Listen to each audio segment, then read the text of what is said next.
What's up, everybody? Welcome back to Mike's Cricket Shed. Yes, the cricket is back. This episode is about this Dewalt 20-volt XR brushless impact gun.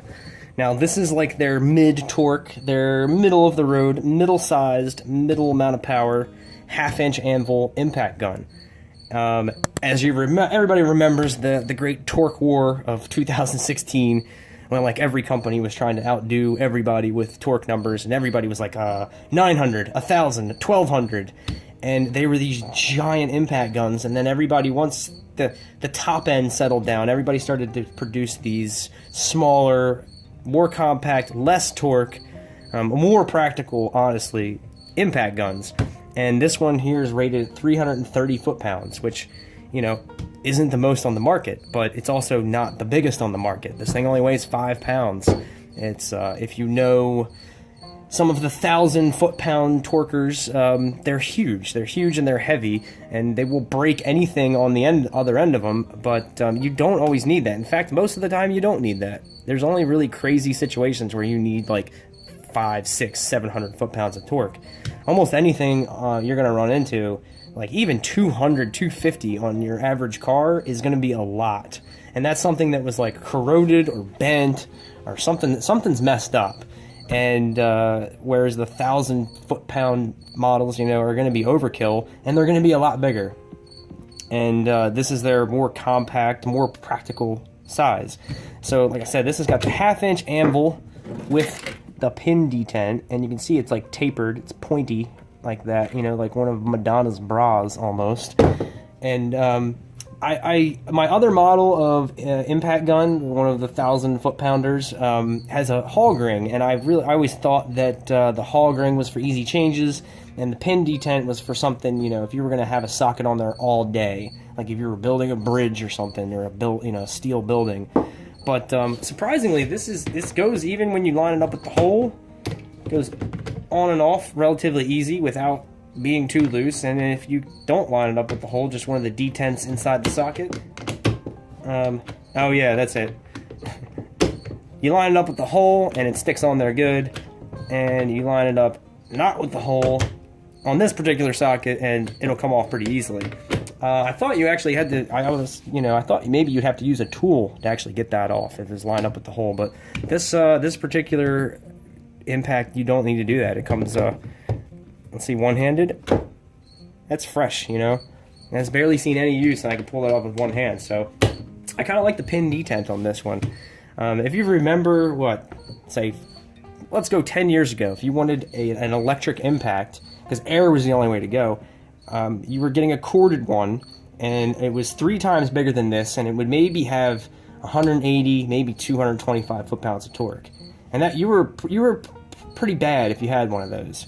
Now in a cordless and a third the size, you have 330 foot-pounds of torque. Oh, excuse me. This has 3 modes. It's got high, which if you've watched this channel before, that's probably what it stays in all the time. And it has a low setting, which I have used low on impacts like this. And then it has a smart setting, where if you're impacting, as soon as it'll spin up to speed, but as soon as it starts impacting, it'll dial it back, so you don't if you're zipping things down, but you don't want to over tighten them, that's the good setting to use. Here are the settings. Down in there, you can see it because of the light. There we go, high, low, and then that middle one is the smart setting.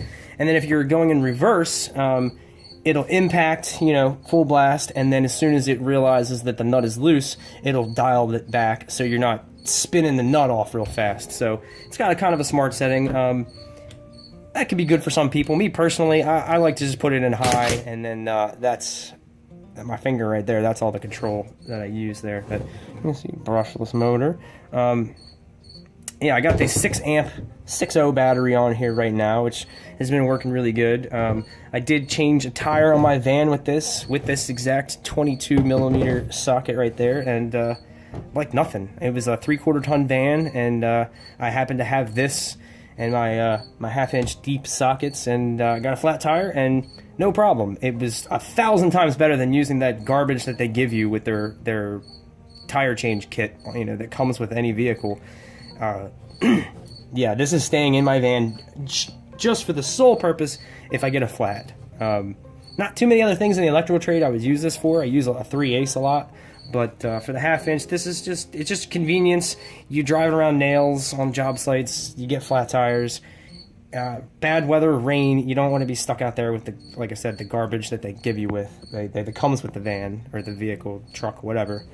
And yeah, I'm just gonna tuck this away in a in a little hole somewhere in the back of the van, and it's just gonna be the tire changing machine.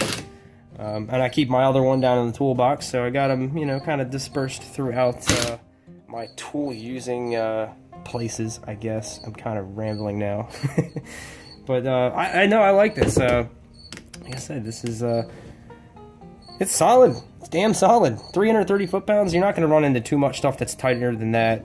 If you do, you got bigger issues, and then maybe you need one of the 1,000 foot-pounders. But I think if you ask any auto mechanic and they have 3 different ranges of impacts, they're probably using this one the most, because it's going to handle everything, and it's not so big and bulky that it's not going to fit anywhere. So that's it. That's the Dewalt XR 20-volt brushless lithium-ion impact gun. Check it out. I'll leave a link in the description, and thanks for watching.